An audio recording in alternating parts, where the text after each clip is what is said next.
Azadlıq prospekti stansiyasını Sumqayıt şəhəri Sülh prospekti ilə birləşdirən 123 nömrəli müntəzəm marşrut xətti fəaliyyətə başlayıb. Marşrut xətti 15 avtobusla 8 dəqiqə intervalla sərnişinlərə xidmət edəcək. Sumqayıtdan Bakıya və ya əks istiqamətdə hərəkət edən sərnişinlər artıq daha rahat şəkildə ünvanlarına çata biləcəklər. Belə ki, 123 nömrəli marşrut xətti Sumqayıt şəhəri Sülh prospektindən Bakı şəhəri Azadlıq prospektinədək sakinlərə xidmət göstərəcək. Sərnişinlər yaradılan şəraitdən razılıqlarını bildiriblər. Onlar qeyd ediblər ki, əvvəl 2 və daha çox avtobus dəyişməklə öz gedəcəkləri yerə çata bilirdilər. Bugündən isə onlar bir avtobusdan istifadə edəcəklər. Rahatdır, təmizdir, tezədir. Allah razı olsun. Bunu icad eləyib göndərən biz üçün. İndi şükür Allah maşınlarımızı dəyişdiriblər. Çox sağ olsun. Kimin əziyyəti var?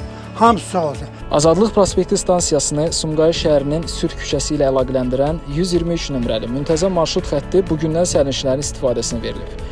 Qeyd edək ki, marşrut xətti üzrə gündəlik 15 avtobus sərnişinlərə xidmət göstərəcək. Azərbaycan Yerüstü Nəqliyyat Agentliyindən bildirilib ki, Sumqayıt şəhərinə daha tez çatmaq üçün vətəndaşlar Avtovağzal metro stansiyasından Neoplan avtobusların fəaliyyət göstərdiyi 595 nömrəli ekspres marşrut xətti, habelə Saray qəsəbəsindən keçməklə 503 nömrəli müntəzəm marşrut xətti ilə gedə bilərlər.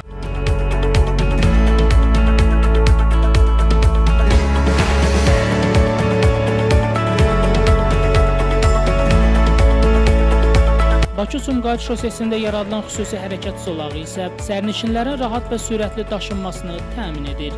Şəmsdan Fikrətli, Elbrus İsmailov, Bugün informasiya proqramı üçün.